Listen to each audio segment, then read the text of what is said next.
Welcome to Ask Dr. Change. I'm Dr. Linda Ackerman Anderson.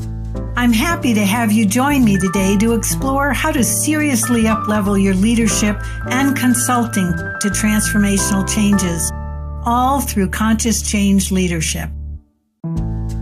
Welcome. Today's episode is a special event for me. I have the opportunity of interviewing Jeff Skipper, who is a 25-year experienced change consultant and leadership developer, and has enormous experience in helping accelerate change. Jeff, let's have you introduce yourself so that folks know more a little bit about you and your work. Well, when I'm talking to leaders, I always start this way by saying, you know how when you make a significant announcement to a group and you leave the room feeling really good, people got the message, and a week later you realize nothing is happening. Well, I'm the individual that works with leaders to help them get people lined up, motivated, and moving in the direction that you really want them to go. So thanks for starting that off, Linda. Yeah, 25 years of experience. Don't look too closely at the gray hair, but been around a while doing this. And yes, strategy work, leadership work, as well as facilitating change and transformation for organizations. And then just for fun, throwing in the fact that I'm an avid Lego nut. I love building Lego, lead up a local group on that. And for those who know hockey, I can drive a Zamboni. So those are the fun facts about me. Terrific. Tell us a little bit about your early journey of how you got into doing this work. Yeah, I was so fortunate. I was doing my university courses in psychology and enjoying them, but wasn't sure exactly if I wanted to go into counseling type of psychology. And I ended up taking one course in organizational psychology, and I fell in love. So this combination of business and psych, how do we help motivate individuals and lead them to be the most effective people they can be on the job? I was captivated by that. So wanted to pursue it. As with many people, you start with humble beginnings. I found I could only get a job to begin with at a bank. I began as a teller. And that proved to be an important experience of what is life like at the front lines of an organization and dealing with all of these things coming down from head office. So those were the beginnings, and then eventually ended up with IBM in their global business services area, doing consulting work for many different organizations and evolving my skills from initially a lot of instructional design work into how do we facilitate technology change, and then more broadly transformation. So that's the short version. Beautiful, beautiful. So you have a really good experience of both the front line inside of organizations and working with both leaders and consultants. It's great. Mm-hmm. So given the work you're doing now, what does success look like for you? I just love that look on people's face when they realize they can do something. And so that really matched up with my early days in training of seeing people master a new skill. Now it's on a bigger scale, but still seeing individuals realize that something that looks scary to them, a significant change in the organization. We talk a lot about the impact of AI these days, and it creates a lot of fear for people, but overcoming that fear and saying, okay, this doesn't have to be something I need to push back against or avoid. It's something that I can harness to become an opportunity and make me a better individual on the job or just in life in general. I love seeing that. Certainly for leaders as well that just haven't had the training and experience around helping people through change, all of a sudden get it that, wait a minute, when we do this well, the amount of energy you can unlock in an organization to move things forward is incredible. So facilitating that, seeing that happen, whether it's one-on-one or doing workshops with leadership teams, that's the work I enjoy the most. Fabulous, Jeff. So I want you to talk a little bit about your books, and the approach that I've seen in your books is you want people to experience the realities of what it's like to go through change in a positive, constructive, inspiring, compelling way. And I love that orientation when you say getting people to kind of turn the lights on, they really get it. So tell us a little bit about your approach to creating experiences for your clients. Yeah, so I kept seeing other professionals like myself ask the question, does anyone have some kind of exercise or activity I could do in a workshop that would help people understand this process of change? And I kept seeing there was, two or three commonly used examples that people would give. And I thought, we can do so much more. I've been facilitating a long time and I'd like to create experiences. So that was the driver. How do we do this? And I have to say, I leveraged the power of our community, Linda. So I reached out to others and said, hey, if I do this thing, if I write this book, would you be willing to review it and provide commentary? And folks stepped up and really improved the quality of the book. But the idea was, I'll write up an exercise that would create that experience. So often when I'm talking to groups, what is the single most common emotion that people experience when it comes to change? And fear always comes up. Yeah. So, okay, you got it. Now let's look at how people experience that. Some people will get vocal, but on the very other end of it, some get quiet. So I lead people to understand the complete spectrum of responses we see to change and that they are all normal. Specifically for leaders, helping them to get that sense that, okay, I could see a wide variety of responses and they're all appropriate to the situation, and then equip them with the skills. Now, how do you respond to that? How do you validate people and help them turn what could be resistance into resilience and then move forward? So all these exercises that I put together for this latest book were meant to help people understand the experience of change, how people progress through it, and how leaders can facilitate that with their people. So, critical question here.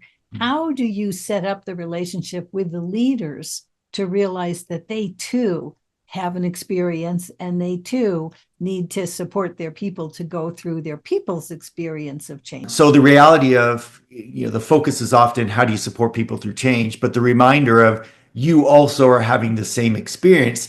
And in fact, the emotional energy you need to bring to the table is effectively double because you're helping yourself, you're experiencing some of the strain of going through something different, having to learn new skills, but then also having to provide that support for however many people you're leading that are going through the same thing.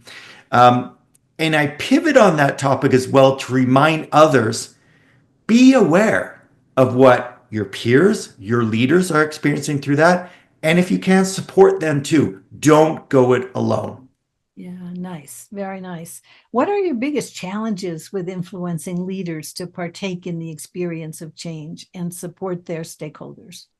I know you've seen this, but there's still that myth that, well, I communicated it. I've told people what they need to do. Therefore, everyone should get it and be on board. And while, you press that fact with leaders, yeah, of course, people see things in different ways, but I explained it really clearly. Well, we know better. Because of often the emotional factors, we see and read messages through filters, and we don't all get the information. And when it does provoke a stress or a fear response, we're simply not picking up all the details. So pressing home, you got to do the repetition, but it's not parroting. You need to say it in different ways and helping with the creativity side. That's still a challenge I see. And often leaders just haven't had that training to understand for something that's highly critical, highly stressful, you've got to get the message out there in different ways. Think about the different channels people use to get messages out. We got to leverage all of those. Yeah, super. You're talking about one of the most critical skills in sponsorship. How do you address sponsorship in your approach? To me, sponsorship is really about demonstrating buy-in from the top. One of the phrases I like to remind people about is you can get everything right around leading change, but if you don't bring credibility to the table, many won't get up and follow you. So sponsorship is, among several things, is about generating credibility around the project and around the leadership that people experience. So I ask them, what has inspired you to do something new? And then let's build on that. And how do we apply that to helping people step up to change? But you have to be visible, number one. When we come back to this concept of credibility, I say the fact that you're showing up in some way.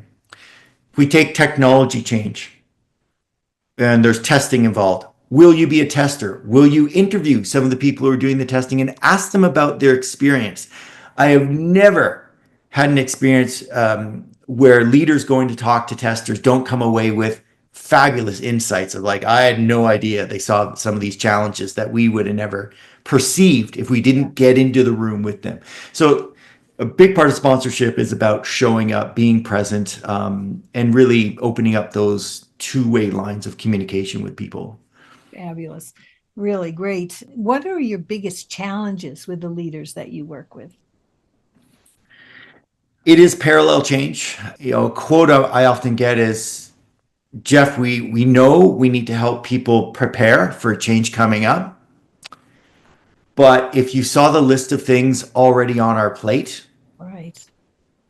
and my leadership hasn't told me that yours is a higher priority than some of these other things I have to get done. Which takes us back to this issue of capacity. I know you've done some great work in this area, but it is the number one organizational issue when it comes to change. I often get asked, Jeff, how do we create more capacity? And that does come down to how we equip our employees to be more resilient with multiple changes coming at them from all different directions at the same time. So it is this stacked parallel change, I think, that leaders really struggle with and need the most support around. And the fact that priorities do have to be set, and we need to get very efficient in the work that we do around leading change to minimize the number of messages people have to interpret and receive.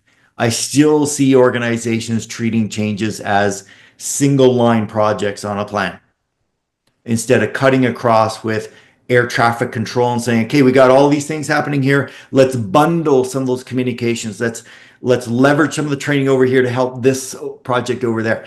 So we're having a lot more discussions around that. That's good. The awareness is there, but the practice is still catching up. Well, you've stepped into the whole idea of structuring the process of change and how you govern it. So mentioning air traffic control, near and dear to our hearts. How do we actually orchestrate the complexity? So how do you see setting up for success to be able to incorporate and integrate so much happening in the organization? How do you structure the process? So it's another area where you bring that up and leaders sigh and go, oh, shoot, how do we do this? It's another thing. As with any good change, if you can root it in things people already know how to do, you have a massive advantage. So I say, listen, when you're rolling out IT changes, which are happening all the time in the organization, how do they do that? And most organizations have a management of change process for IT. They might have a CAB, a change advisory board. So we bring people together, we evaluate what are the changes that have to go into production this week, how they've been communicated, have we rolled out the training required, do people know what's going on, have we accounted for potential conflicts. Said all those concepts you're already doing for IT, we just need to include the people aspect and broaden it a bit more. So there's projects that don't have an IT basis, we need to include in that consideration. And we need representation from the organization, like you do in a change advisory board, to weigh in and say, yes, we're ready, or no, we're not. There's a conflict you may not be aware of, and it's going to create a problem if we deploy, at this point in time. Beautiful. So, what your comments have triggered in me is a concept that we talk about is creating strategic change disciplines in the organization, standard ways in which we go about doing change. So, Right. the CAB approach could be a standard way we go about change. I think it's really important that people understand there is a method for going about change. Exactly. We do it for each project, and it needs to fit, obviously, our capacity to be able to take on what we take on. Correct. Yeah. I have a client right now that is undertaking a prioritization effort for exactly the reason you talk about. Capacity is stretched beyond human ability. Yeah. And there's so many changes going on. So taking on the change project of prioritization is now something they're courageously attempting to do. It's just the creating the capacity piece for leaders and their stakeholders to understand changes in addition to normal operations. How do you get that message across? I think, first of all, it's a message of respect. We know that the organization has continued to function. So operations are critical.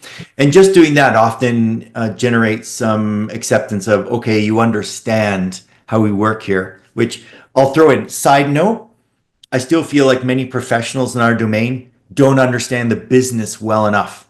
They come in to facilitate a change and they just haven't developed that level of understanding that respects the business. So, I mean, that comes with experience. So I think that's number one is saying, hey, get it. You still have to run a business here. Profit's still important. Revenue's still important. With that in mind, now let's look at your strategy as an organization. You have said we are going in a direction. Everything that I do has to tie into that strategy. Otherwise, why would I be doing it? So to me, that's number two is let's look at what's where you're going as a business. How do we connect those things? And then let's build a story. What's the narrative around where we're going? We've got this goal as an organization. We want to implement some changes to facilitate our functioning. Let's build a story that illustrates what that looks like on the other side and how we help people through that journey. Beautiful, beautiful. What form does the story take? Is it just communications? Is it documented? How is it reinforced? Yes, to all those. So, I mean, we do need leaders that can get up in front of a group and I think tell the story. Some will go ahead and create, a video representation, and that's nice because it adds more media and that's attractive. But at its heart, we need people who can tell that with emotion tied to it. One of the things I stress for leaders is, when we give data, and we often do this around we're pursuing this because we believe it will foster a 5% advantage in the market for us. That's wonderful. But stories are so much more effective because they carry an emotional component. And the emotion is sticky. That's why we remember things, because they provoked, joy or anger or fear or hope. So then you get leaders say, well, I don't know how to do that. And I'm like, well, you do. Every time you sit down with someone in a casual setting at the bar, or you go out for, a barbecue, you sit down and tell stories all the time. So we need to create a narrative that fits into that style, that works for that individual, where they can enjoy the telling of it or feel very committed around where they're going and tell the story of a customer or an employee who makes the transition successfully. Beautiful, beautiful. I want you to comment on your other book, Dancing with Disruption, because what you're describing is a way of dancing with disruption through the stories. Tell It us a is. little bit about that work. So the core concept reflects the reality of our world today. It feels like we move from disruption to disruption. Right now, we're in the middle of a big one economically in the world. So, what does that do for people? We're seeing now all the impacts of that. When people fear or are unsure about what's happening, they hesitate. They will stop doing things. They won't take risks. And that means they're not embracing a change. They're not taking steps that maybe they could to capitalize on an opportunity. So, when I wrote Dancing with Disruption, it was around this fact that these things come.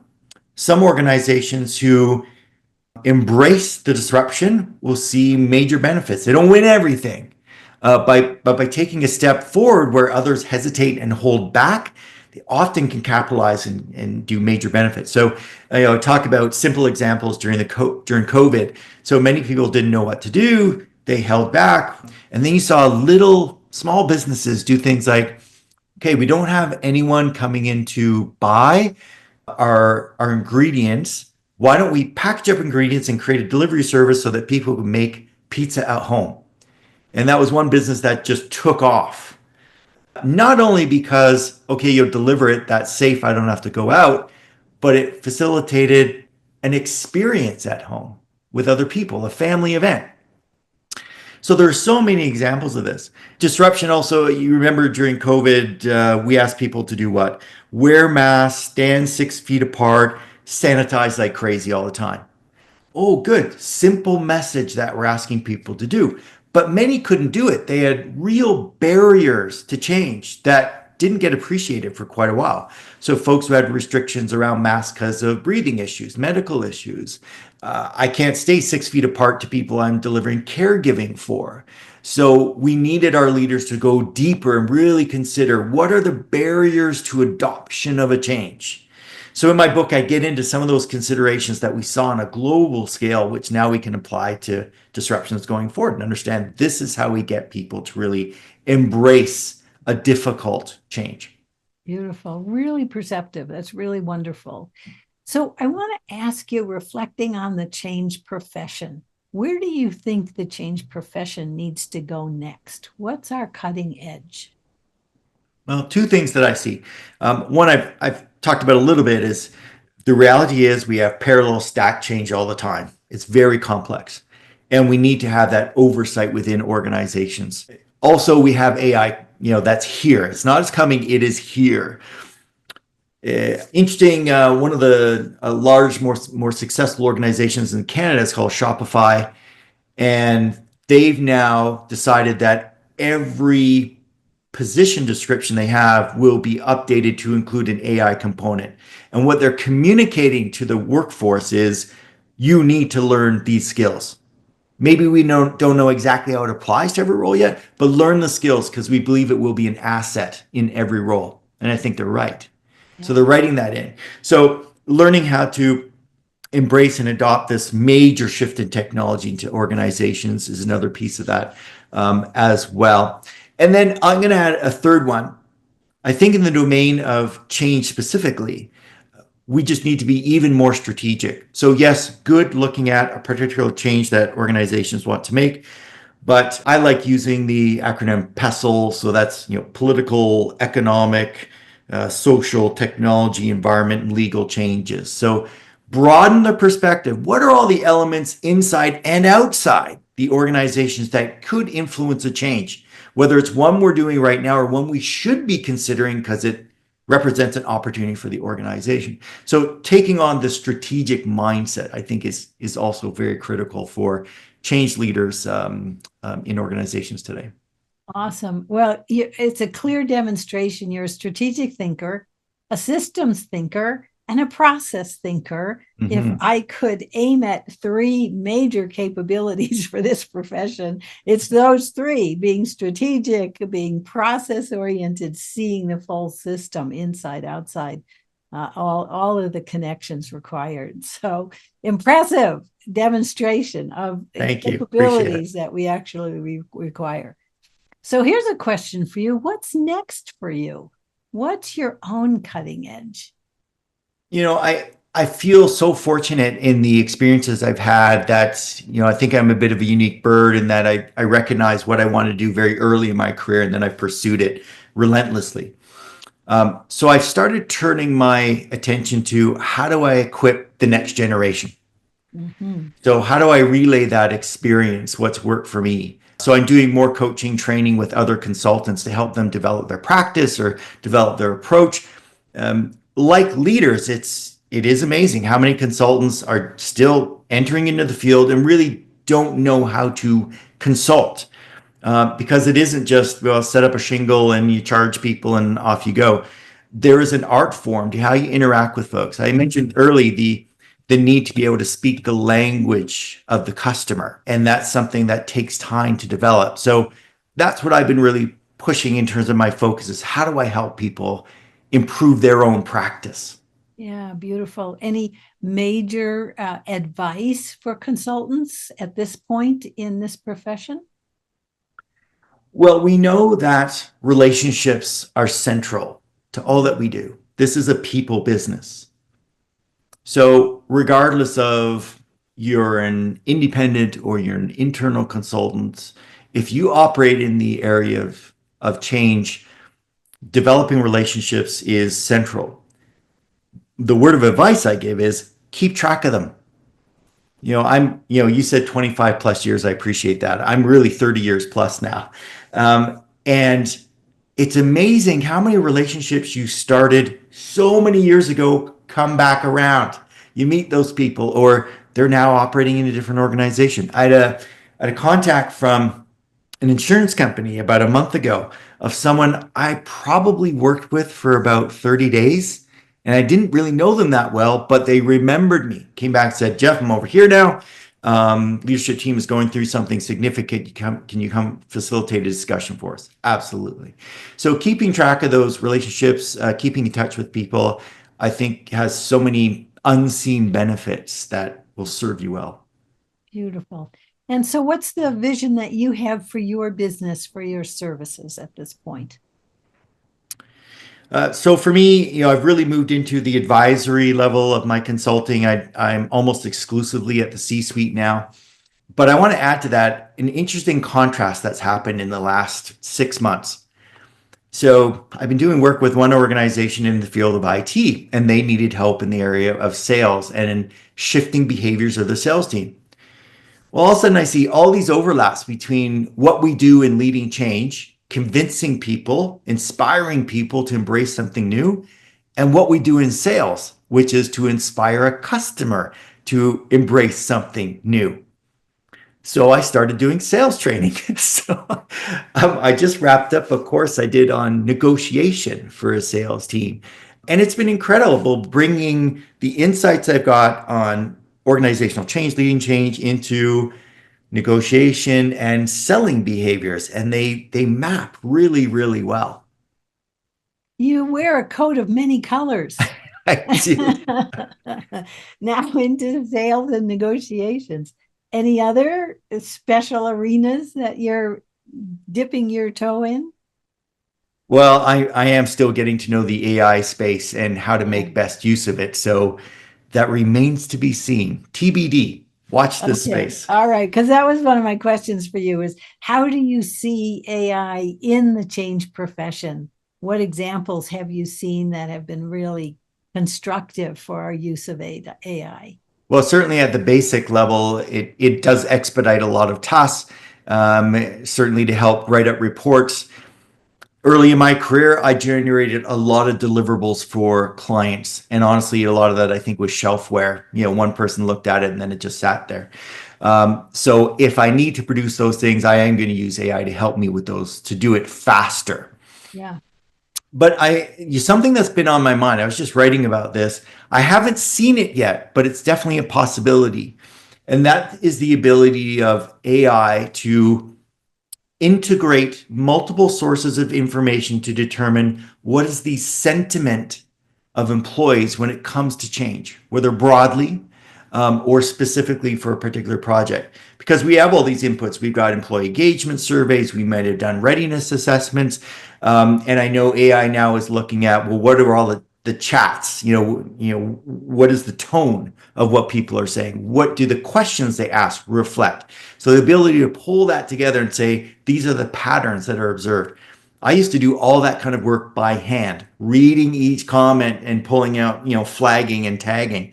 So to expedite sentiment analysis can be extremely useful, or identifying where the outliers are, where people are not so bought in or really bought in would be very helpful. Yeah, beautiful. We are entertaining the use of AI in the breadth of our IP, our intellectual property, because we have so much. And so, how to give easy access once it's all embedded in AI for people to know what to do at any point in the change process. So, Mm-hmm. it's a whole exciting arena for It us. is. And your examples are really, really useful. So we're coming to our conclusion. I want to ask if you have any remaining thoughts, anything else you would like to share with our audience. There's one I always come back to. Thanks for the opportunity to share that.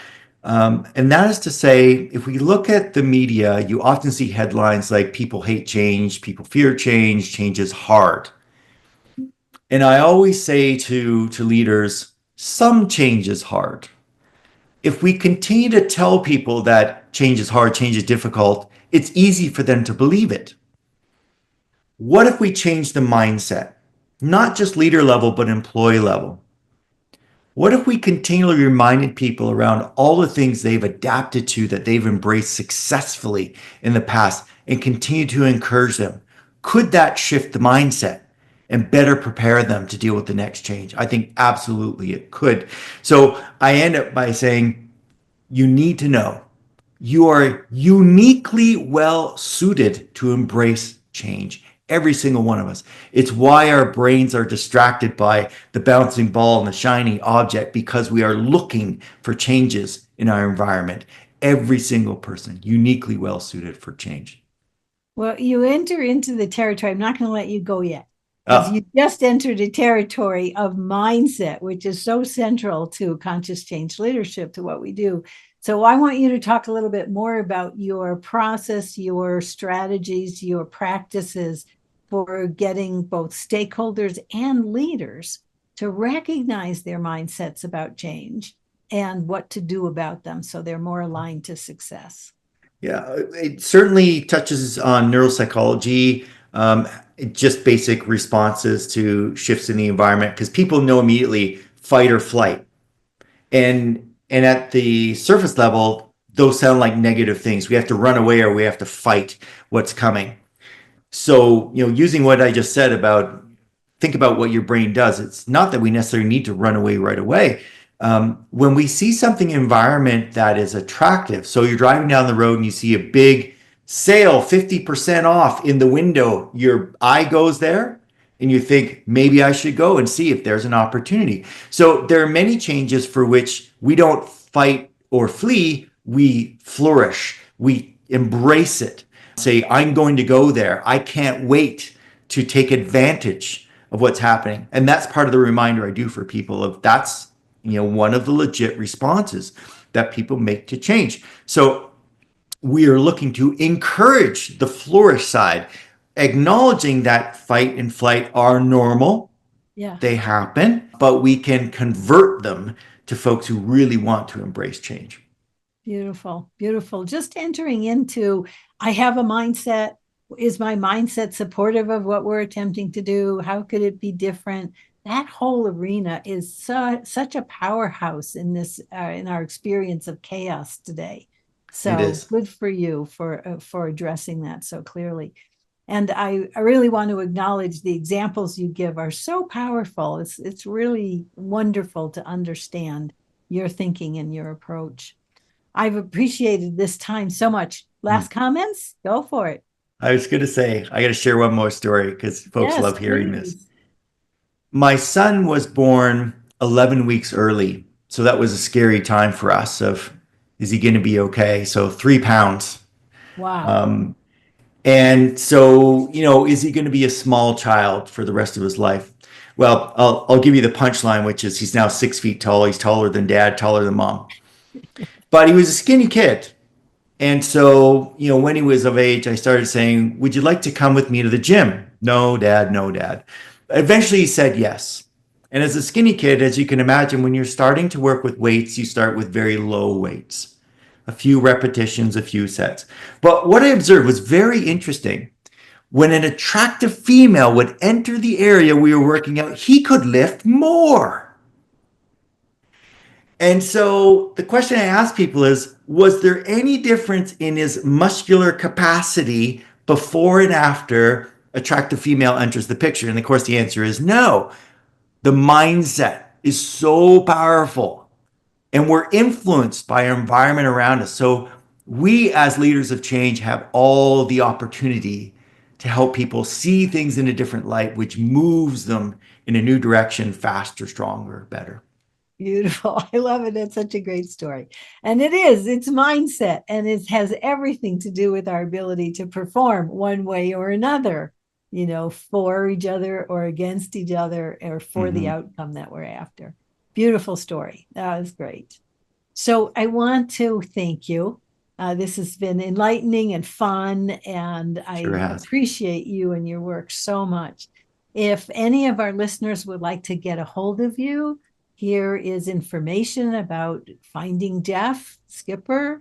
Please take note of that so you can reach out to Jeff as you wish. Jeff, thank you so much. This has been great fun. I really have enjoyed it, and I hope our listeners have as well. As have I. Thank you so much, Linda. Great to be here. Thanks for spending some time with me today. I hope you gained some valuable insights for your work. Please send me your questions and challenges by going to askdrchange.com.